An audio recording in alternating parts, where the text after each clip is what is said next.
Mga mare, Happy Christmas Eve! Alam niyo ba yung feeling na habang nag-aayos ka ng dekorasyon sa lukban, naririnig mo na ang boses ni Tita Baby na parang sirang plaka? O Gigi, 28 ka na, asan ng boyfriend mo? Baka abutan ka na ng expiration date. Mas masakit pa yun sa kurot sa singit, di ba? Kaya ang bida nating si Gigi, hindi na nakatiis. Gumamit siya ng app. Hindi Shopee kundi Rent a Boyfriend. At sino ang dumating? Si Rico, isang lalaking mukhang galing sa billboard ng kape sa Makati. Matangkad, maputi, at amoy bilyonaryo. Akala ni Gigi, acting lang ang lahat. Pero hindi niya alam na ang kinuha niyang extra ay may sariling tupak at hindi marunong sumunod sa script. Handa na ba kayong tumawa at kiligin sa gitna ng usok ng longganisa? Heto na, ang Single Bells No More, ang Rent a Boyfriend na naging real a love. Nagsimula ang lahat nung huminto ang isang tricycle sa tapat ng lumang bahay ni Gigi sa Lukban. Inaasahan ni Gigi na ang Rent a Boyfriend niya ay yung tipong pwede na. Pero nung bumaba si Rico na naka-white linen shirt at amoy mamahaling mall, napakrush si Gigi sa tuwa. "Sir, boyfriend for hire po ba kayo? San po ang resibo?" Tanong ni Gigi habang tinitignan ng panga ni Rico na kasing talas ng kutsilyo. Tumingin lang si Rico sa kanya. "I'm Rico. I cost 5,000 a day, but for you, I'll add a free hug." Ang problema, mare, itong si Rico, masyadong method actor. Pagkapasok sa loob, sinalubong agad sila ni Tita Chato na kasing talindang mata ng agila. "Gigi, sino tong bitbit mo? Parang kinuha mo lang sa Netflix sabi ni Tita. Biglang inakbayan ni Rico si Gigi ng napakahigpit, yung tipong muntik ng maubusan ng hininga ang lola niyo. "I'm Rico, her fiancé. We met in Paris while I was buying a vineyard," seryosong sabi ni Rico. Napanganga si Gigi. Sa script, call center manager lang dapat siya. Bakit naging bilyonaryo na? Doon nagsimula ang gulo. Si Gigi, sinesenyasan si Rico na low-key lang dahil baka hingaan sila ng balato ng buong barangay. Pero si Rico, karir na karir ang pagiging rich boyfriend. Tuwing tatanungin ng mga pinsan kung paano sila nagkakilala, kung ano-anong kwento ang imbento ni Rico, mula sa pagsalba daw niya kay Gigi sa isang bank robbery hanggang sa pag-arkila daw niya ng buong cruise ship para sa kanilang first date. Si Gigi naman, tawa na lang ng tawa na may halong kaba habang iniisip kung paano niya babayaran ang overtime ng lalaking ito. Dahil bisperas na, hindi pwedeng hindi tumulong si Rico sa kusina. Isipin niyo, mare, ang lalaking amoy mayaman pinagtali ng longganisang lukban ni Gigi. "Use the twine, Rico. Isipin mo na lang nagtatay ka ng necktie." Sigaw ni Gigi habang nag-aagawan sila sa taba ng baboy. Pero itong si Rico, parang first time makakita ng bituka ng baboy. Dahan-dahan ang galaw na parang nag-oopera ng pasyente sa St. Luke's. "This is fascinatingly greasy. Do we really eat this?" reklamo ni Rico. Sa gitna ng pagtali, biglang nadulas ang kamay ni Gigi at tumalsik ang karne sa mukha ni Rico. Natahimik ang buong kusina. Akala ni Gigi ay magagalit ang hari ng suplado, pero biglang kumuha si Rico ng sabaw ng bawang at winisikan si Gigi. "Oh, so you want to play dirty?" hamon ni Rico na may nakakalokong ngiti. Nagkaroon ng food war sa kusina habang naghahanda ng Noche Buena. Naghahabulan sila sa paligid ng mesa. Nakalimutan ni Gigi na binabayaran niya lang ang lalaking ito para magpanggap. Nung napagod sila, pareho silang hiningal at amoy bawang ang buong katawan. "You look like a garlic clove," asar ni Rico kay Gigi habang pinupunasan ang noon nito. Doon naramdaman ni Gigi na sa kabila ng pagiging professional boyfriend ni Rico, mayroon din pala itong soft side na marupok sa tawa. Pero mare, ang epic fail, pumasok ang nanay ni Gigi at nakita silang magkaharap, puno ng rekado ang mukha. "Anak, sabi ko gumawa ka ng longganisa, hindi kayo ang maging palaman," sigaw ng nanay niya. Dumating ang oras ng exchange gift, ang parteng pinakaayaw ni Gigi dahil baka mabuking sila. Ang nabunot ni Rico ay si Tito Boy, ang pinaka-strict na tito ni Gigi. Binigay ni Rico ang gift niya, Isang mamahaling ballpen na ginto na sabi ni Rico, nakita ko lang sa bag ko. Halatang nagulat ang lahat dahil sa sobrang galante ng boyfriend ni Gigi. Inaanak, siguraduhin mong hindi ito galing sa korupsyon, ha? Biro ni Tito Boy. Pero ang tingin ni Tito, parang tinitignan ng kaluluwa ni Rico. Heto na mare, ang turn ni Gigi na ibigay ang gift niya kay Rico. Dahil wala siyang budget, ang binili niya ay patawa na gift. Isang boxer shorts na may design na mukha ni Santa Claus na kumukurap. Nung buksan ni Rico ang regalo sa harap ng buong pamilya sa Lukban, mare, naging kasing pula ng spaghetti ang mukha ng lolo nyo. This is quite a statement. Is there a message you're trying to send, Gigi? Tanong ni Rico habang itinaas ang boxer shorts. Naghiyawan ng mga pinsan. Aye, alam na this! Santa Claus pala ang trip ni Rico. Hiyang-hiya si Gigi. Gusto na niyang lamunin ng semento. Pero imbes na ma-offend, tumayo si Rico at hinalap ang pamilya. Actually, I love it. It reminds me that Gigi wants me to stay jolly.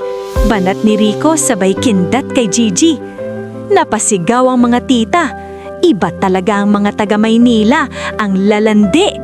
Pero si Gigi, mare, napaisip, bakit parang hindi na lang acting ang mga hirit ni Rico? Bakit parang may spark na kasama yung Santa shorts? Kinabukasan, dinala ni Gigi si Rico sa kabayanan ng Lukban para ipakita ang ganda ng mga dekorasyon. Pero ang totoo, gusto lang niyang iwasan ang mga tita niya na kanina pa nagtatanong kung kailan ang kasal. Dito tayo sa pansit habhab, Rico. Isipin mo na lang, ito ang pinakamahal na pasta na kinain mo sa Makati, sabi ni Gigi. Si Rico, pawis na sa dami ng tao pero ang kintab pa rin ng mukha. Yung pawis niya, parang highlighter sa ganda. Ang problema, mare, hindi alam ni Rico kung paano kumain ng habhab. Where are the utensils? Are we supposed to eat this like animals? Tanong ni Rico habang tinitignan ng pansit sa dahon ng saging. Tawa ng tawa si Gigi habang pinapakita ang tamang pose. Nguso sa dahon, higop sa pansit. Nung sinubukan ni Rico, mare, imbis na pansit ang mahigop, ang buong dahon ang dumikit sa ilong niya. Pinagtatawanan sila ng mga tao, pero imbis na mapahiya, hinawakan ni Rico ang kamay ni Gigi. You know, Gigi, this tastes better because I'm eating it with you. And because I'm not paying for it, banat ni Rico habang may kapirasong pansit pa sa panga. Napastap ang mundo ni Gigi, mare. Yung Rent-A-Boy feed niya, masyado nang seryoso ang script. Sa gitna ng ingay ng lukban, biglang naging slow motion ng paligid. Isang bilyonaryo, kumakain ng habhab at tumitingin sa kanya na parang siya ang pinaka-espesyal na tao sa mundo. Dahil gusto ng pamilya ni Gigi na itest ang stamina ng boyfriend niya, hinamon nila si Rico na umakyat sa kamay ni Jesus. Isipin mo, mare, libo-libong baitang. Si Rico, naka-leather shoes pa nung una. Pero nung nasa ikasandang baitang na, kinalas na ang sapatos at nakamedyas na lang na itim sa gitna ng semento. Gigi, are we climbing to heaven already? Because I feel my soul leaving my body. Hingal na sabi ni Rico. Pero ang epic, mare. Nung makita ni Rico na nahihilo si Gigi dahil sa init, bigla siyang lumakas. Binuhat niya si Gigi, bridal style, sa harap ng lahat ng mga turista. I don't give up on difficult climbs, and I certainly don't give up on my client, sabi niya. Naghiyawan ng mga tao. Sana all binuhat. Si Gigi naman, hiyang-hiya, pero ang bango pa rin ni Rico kahit amoy araw na. Ramdam niya ang tibok ng puso ni Rico na kasing bilis ng kabog ng dibdib niya. Pagdating sa tuktok, habang tanaw ang buong ganda ng lukban, biglang natahimik ang dalawa. Bakit mo to ginagawa, Rico? Bayad ka lang naman para magpanggap pa, tanong ni Gigi. Tumingin si Rico sa malayo at bumuntong hininga. Maybe I'm tired of being alone in the city, Gigi. Or maybe 5,000 pesos isn't enough for what I'm starting to feel. Mare, yung puso ni Gigi parang nakikitog karera sa bilis niyan. Acting lang ba talaga to? O may hidden charges na itong nararamdaman nila? Sa pagbaba nila, kailangan nilang magmadali dahil magsisimula na ang search for Miss Noche Buena sa barangay nila at judge si Rico. Dahil walang grab sa lukban, sumakay sila sa tricycle, yung modified na tricycle na pangkarera ang bilis. Is this vehicle legal? It sounds like an angry lawnmower. Sigaw ni Rico habang nakakapit sa bubong. Si Gigi naman, sanay na sanay. Tawa lang ng tawa habang humaharurot sila sa kalsada. Biglang nakasabay nila ang karibal ni Gigi na si Saffron na may bit-bit ding poging boyfriend na galing daw sa States. Nagsigawan ng dalawang kampo. Oh Gigi, baka abutan na ng Pasko ang boyfriend mong mukhang billboard. Asar ni Saffron. Sinigawan ni Rico ang driver. Manong, double the fare if you beat them. Mare, lumipad ang tricycle. Si Rico, na dating seryoso, ngayon ay sumisigaw na ng, "Woohoo! Faster, Manong! Don't let the fake American win!" Nung makarating sila sa court, sabog na ang buhok ni Rico, pero ang saya-saya niya. That was more thrilling than a stock market crash. Biro niya. Doon na-realize ni Gigi na si Rico ay hindi lang arkilado, kundi isang lalaking handang makisabay sa kabaliwan niya. Pero ang hindi alam ni Gigi, may malaking sikretong bit-bit si Rico na baka mabuking pagdating ng 12:00 ng gabi. Heto na mare, ang drama. Habang nag-e-enjoy ang lahat, si Tita Baby na hinalungkat ang gamit ni Rico, nakakita ng isang calling card. Pero hindi lang basta calling card. Nakalagay doon, Rico Alcacid, CEO Alcacid International. At may kasama pang flyer ng Rent a Boyfriend app kung saan naka-highlight ang picture ni Rico. Aha! Sabi na nga ba, fake news itong si Gigi. Sigaw ni Tita sa gitna ng party. Natahimik ang lahat, Mari. Hinarap ni Tita Baby si Gigi sa harap ng buong pamilya. Gigi, umamin ka. Binabayaran mo lang itong lalaking ito para hindi ka namin asarin, no? Napayoko si Gigi, Mare. Gusto na niyang magpalamon sa lupa sa sobrang hiya. Ang mga tawa ng mga pinsan niya naging bulungan. So, acting lang pala lahat ng yan, pati yung pagbuhat sa kamay ni Jesus? Tanong ni Tito Boy. Tumingin si Gigi kay Rico. Hinihintay na itanggi nito ang lahat. Pero tumayo si Rico at kinuha ang mic. Yes, it's true. I was rented. Pag-amin ni Rico. Parang gumuho ang mundo ni Gigi, Mare. Feeling niya, pinagkanulo siya ni Rico. Pero bago pa makapagsalita si Gigi, itinuloy ni Rico ang sasabihin. But what I didn't plan was for the client to be so annoying and so beautiful that I forgot I was working. Biglang may narinig silang malakas na ugong mula sa langit. Isang helicopter na may mga Christmas lights ang lumapag sa bakanteng lote sa likod ng court. Lumabas ang mga tauhan ni Rico na nakasuit. "Sir, the board is waiting for your decision on the Paris merger," sabi ng assistant niya. Doon lang na-realize ng lahat, si Rico ay totoong bilyonaryo na nag-trip lang mag-sign up sa app dahil bored siya at mag-isa tuwing Pasko. "I didn't need the 5,000 pesos, Gigi. I needed a home. And for the past 2 days, your crazy family and this town felt more like home than my office in Makati," sabi ni Rico sa harap ng lahat. Ang pamilya ni Gigi napanganga. Si Tita Baby biglang nag-ayos ng buhok at nagpa-picture sa helicopter. Pero si Gigi galit pa rin. "So, laro lang sa'yo to? Pinagmukha mo akong tanga," sigaw ni Gigi bago tumakbo palayo. Habang papaalis ang helicopter, naiwan si Gigi sa tabi ng kalsada umiiyak. Akala niya nahanap na niya ang the one. Yun pala, business deal lang ang lahat. Pero Mare, hindi sumakay si Rico sa helicopter. Pinanood niya itong umalis habang siya ay naiwan sa gitna ng kalsada, bit-bit ang box ng longganisang lukban. "I'm not leaving without my longganisa. And my girl, bulong ni Rico. Noche buena na, Mare. 11:30. Naglalakad si Gigi mag-isa nung biglang may tumugtog na banda sa plaza. Doon, nakita niya si Rico. Naka-boxer shorts na hotdog sa ibabaw ng kanyang designer pants. Gigi, I know I'm a fake boyfriend but I want to apply for the permanent position. Sigaw ni Rico sa gitna ng maraming tao. Ang buong lukban tumigil sa pagkain para manood.